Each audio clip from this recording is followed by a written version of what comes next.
What's going on, guys? Today we're going to talk about something that I feel like a lot of people don't really talk about too much, despite the fact that it's an extremely invaluable tool for any sort of small unit tactics, specifically for what I call the big three: uh, entering and clearing a trench, breaching a mine wire obstacle, and assaulting a bunker.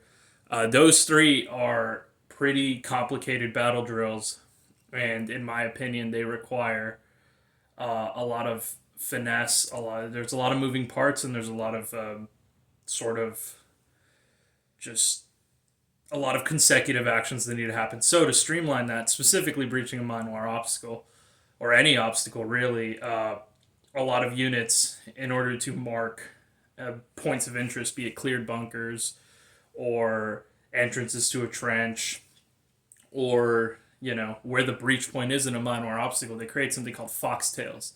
And so a foxtail is one of these. They're very simple. They're very they're by design. They're supposed to be something very simple. And what they are is they are high visibility strips of fabric, usually with a weighted end, with or without a chem light or any sort of other marking. And they are used for marking. They're used for designating, like I said, breach points, um, cleared rooms. These are very old school.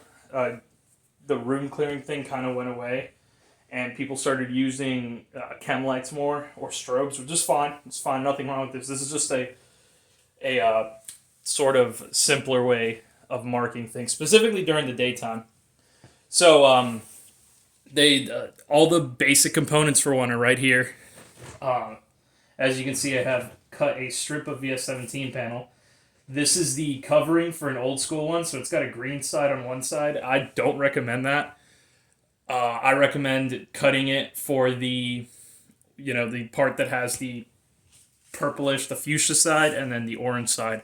I recommend that instead. So let's take a closer look.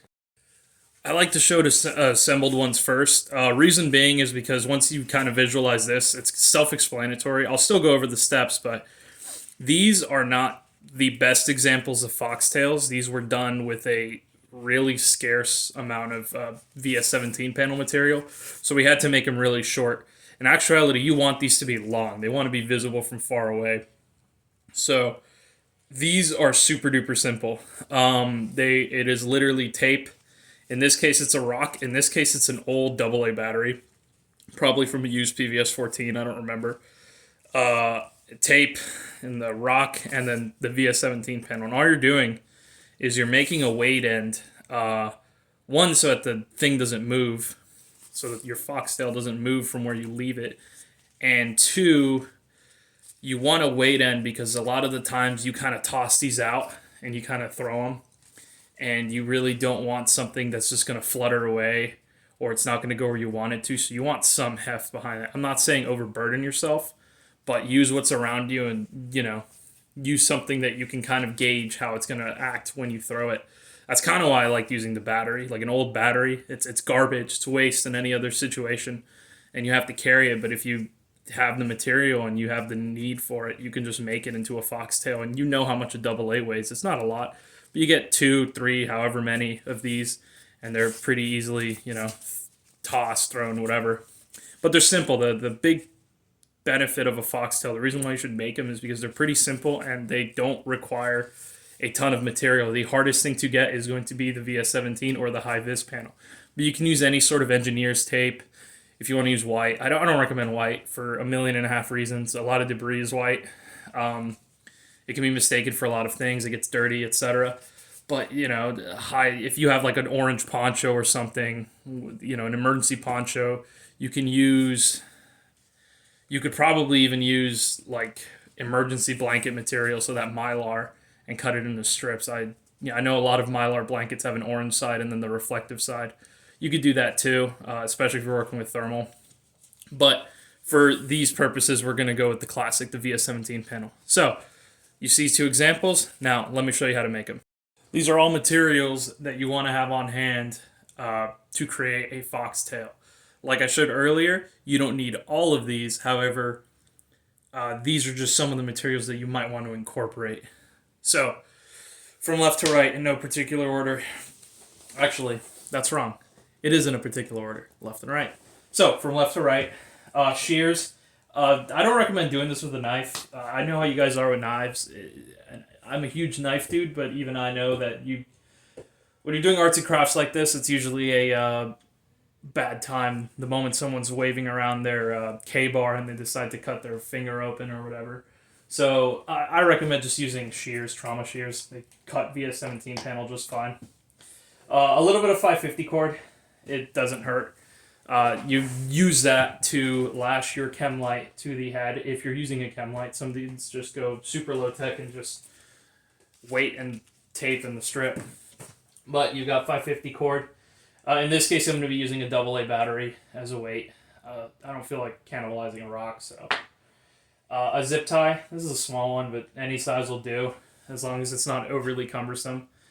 This is for marking, marking the edges of a breach, for example. You can zip tie your foxtail to whatever's left of concertina wire, or if there's a break in a fence and you want to mark it, you can zip tie your foxtail and have it at eye level or just above, so that it's easily seen.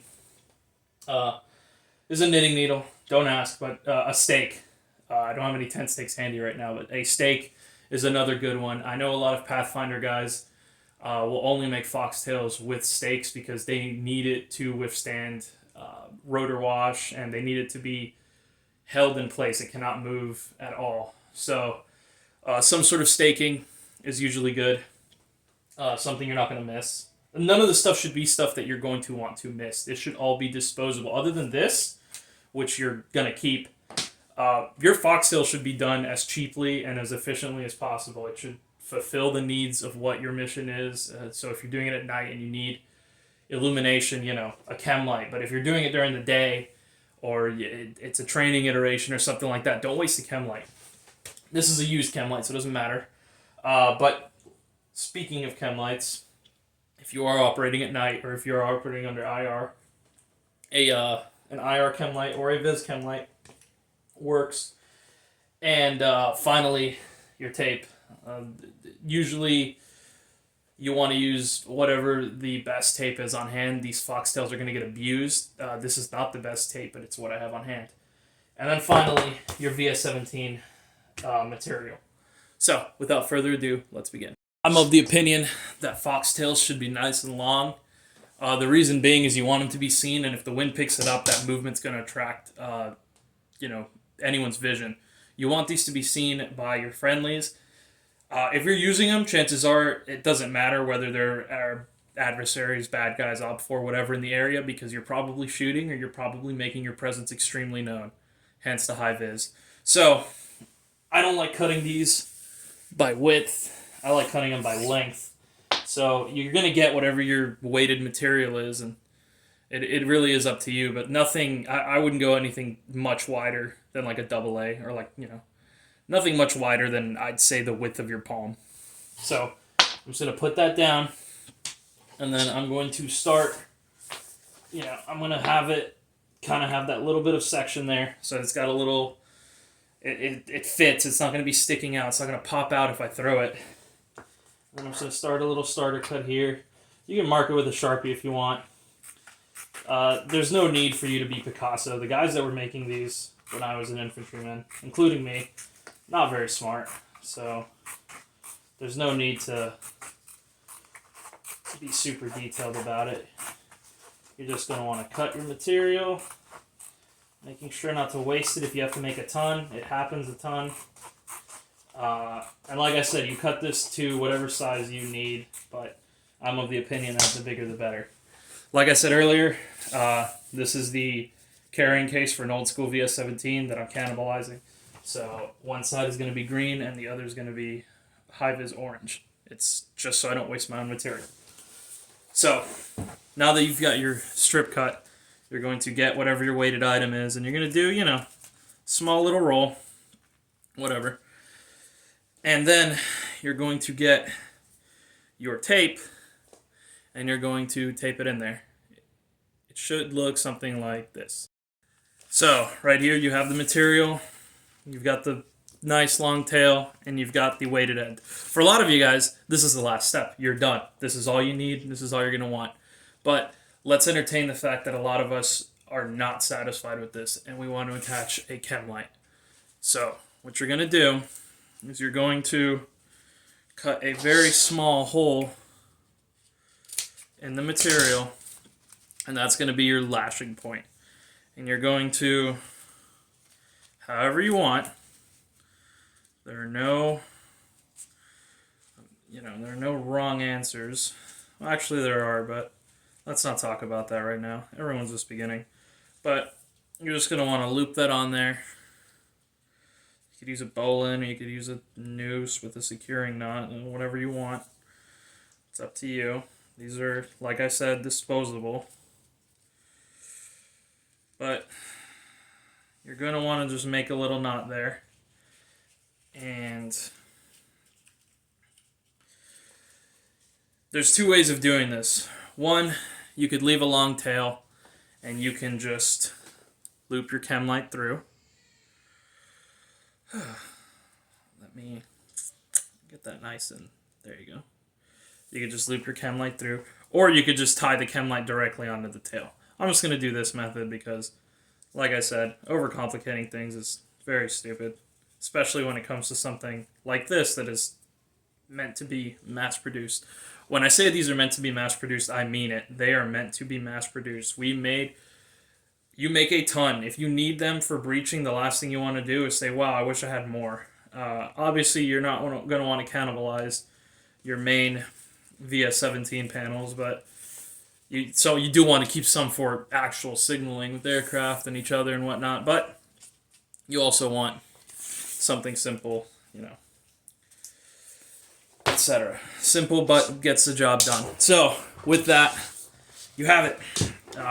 Before you're going to throw it, you can just crack that chem light, spin it, do whatever stupid little cool ninja move you want to do, and then throw it. Or, if you're just tacking it to the ground, you can just stake it down. You can stake it down wherever you feel is necessary. In my opinion, if you're using stakes, you should make your own hole with the stake. You might have to start that with a knife or a sharper stake, but it's neither here nor there. Whatever. But yeah, here you have it, a simple foxtail. This is extremely ugly. Like I said, it doesn't matter if it's ugly. What matters is that it works. And these tend to work. They are very, very useful, like I said, specifically for breaches or for marking clear doorways from the outside. Marking support. I wouldn't say marking support by fire positions or anything like that, but the sky's the limit for what you want to use them for. And before I forget, if you have your zip tie, you can always grab this and then just zip it onto chain link fence or something, C-wire, etc. I wouldn't do this on the breach until your actions are complete, until you've cut everything, and then you're marking it. So I'm not going to get into SOPs too much, but how we did it is you would either mark both sides of a breach, or you would do successive markers on one specific side of the breach. Reason being is that that way there's no mistaking it. Anyways, guys, I hope that this quick little Foxtail video, demo, whatever you want to call it, helps. If not, well, you can show me how to do it. This is how I was taught. If you guys have any questions, by all means, feel free to comment or message me on any of my social media at Op4Consultation or at Operator on Twitter or Patreon. Anyways, guys, hope you enjoyed.